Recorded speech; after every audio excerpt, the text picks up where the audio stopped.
Okay, I'm going to use speedtest.net to test the speeds on it. The first one we're going to do is the Wi-Fi. And you may see me clip it out so we can shorten this up. So I let it choose a server. And I'm going to go ahead and pause it. Here's the end results. I have them placed in order of first place, second place, third place.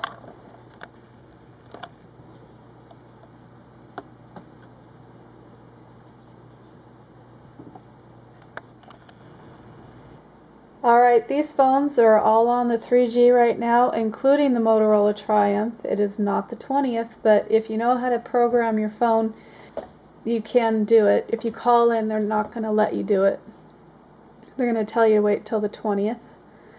So I was very surprised because when I checked the antenna signal, the Motorola Triumph got the worst, and I was guessing that it would get the worst download, but it didn't. And I'm really embarrassed to say these numbers because I have hardly any service at my home, but I don't use my phone at home, so it's really not a big deal to me, but I am able to get multimedia messaging in my home, and I am in an absolute no service area, yet I do get service.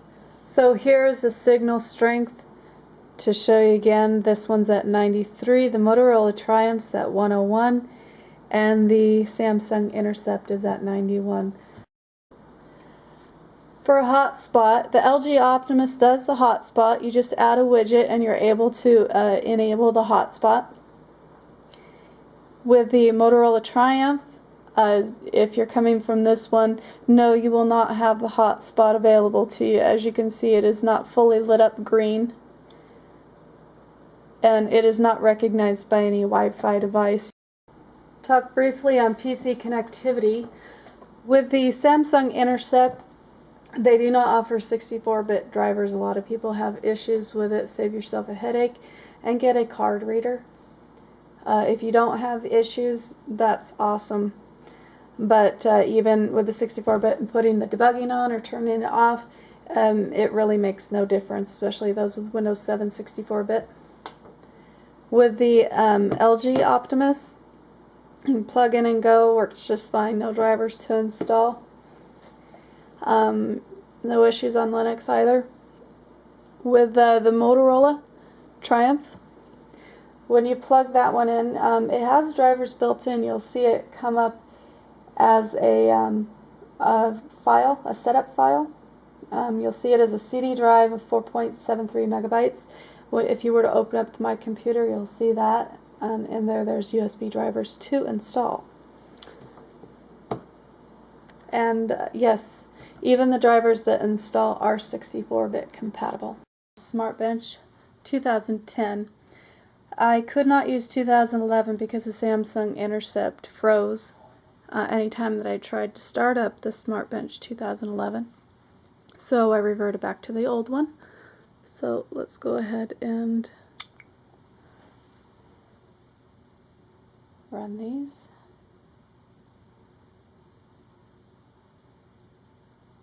And I may pause or fast forward through this, but we'll stay with this a little bit so you can see how slow the Samsung Intercept is. And that is because it does not have a dedicated GPU, graphics processing unit.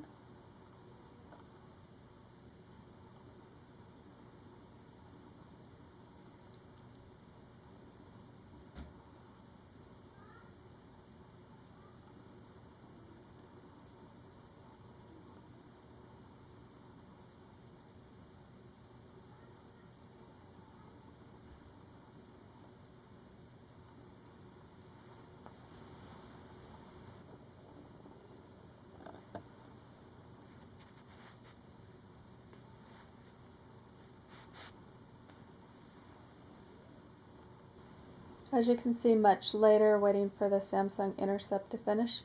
Unless you absolutely have to have that physical QWERTY keyboard, I would say pass on the Samsung Intercept.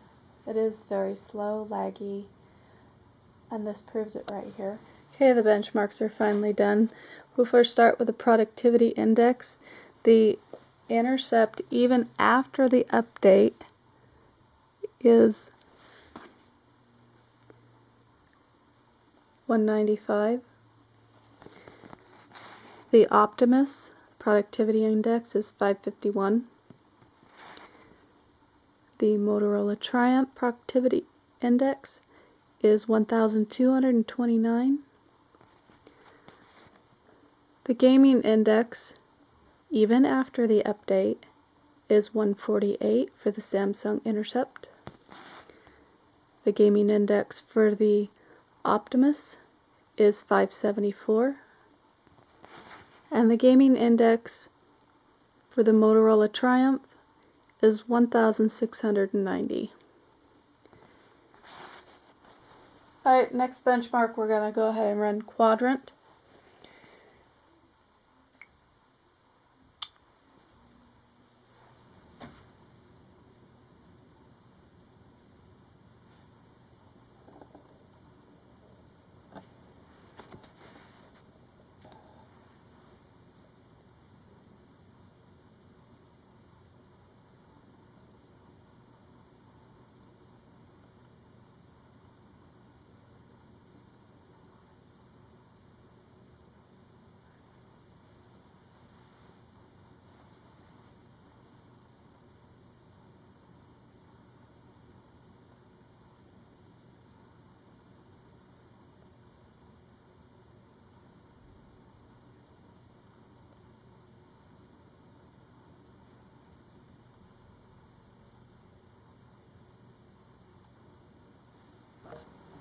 Okay, our testing is done on the quadrant.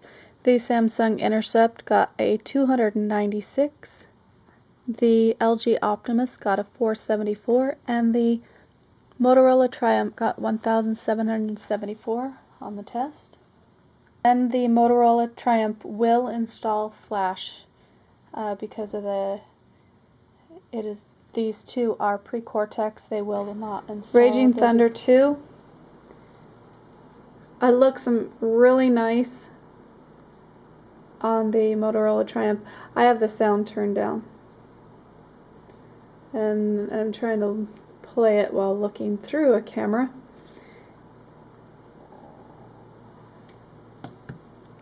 This is the LG Optimus.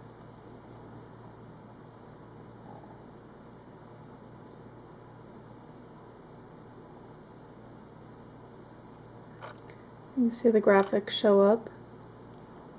Quite nice on this one, thanks to the GPU. And then here we have the Samsung Intercept.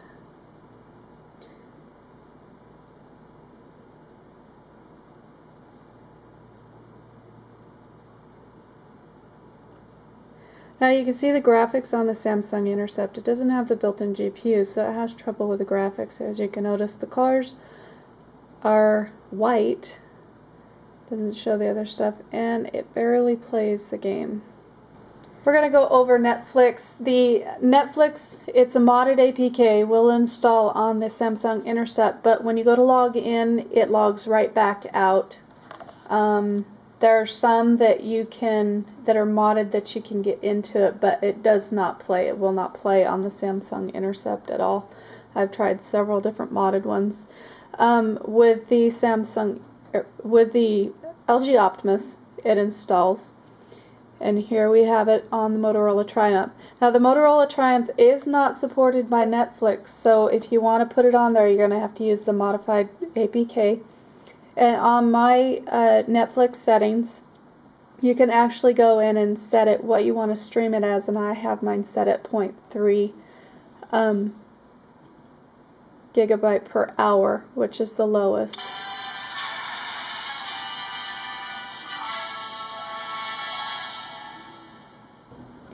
Alright, so the Netflix with the LG Optimus, this is the same modified APK, but with Optimus you're going to notice a green band at the top.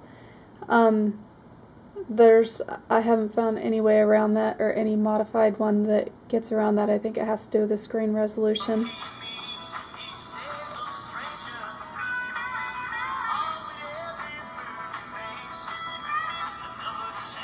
Let's go and wrap it up. Even though it is a lot, the Motorola Triumph is a great phone if you can afford it. If not, the LG Optimus is is still a really good phone to have. The Samsung Intercept, I would only suggest that if you absolutely had to have that QWERTY keyboard and you could not do a touch. On another video, I am going to be going over capacitive touch pens and different ones, so go ahead and look for that. I am also going to be going over the mini HDMI port. Look for that too. But wait, we forgot something for all you Angry Birds lovers. This is Angry Birds Rio. The load time for between the Optimus and the Intercept for Angry Birds Rio were about the same.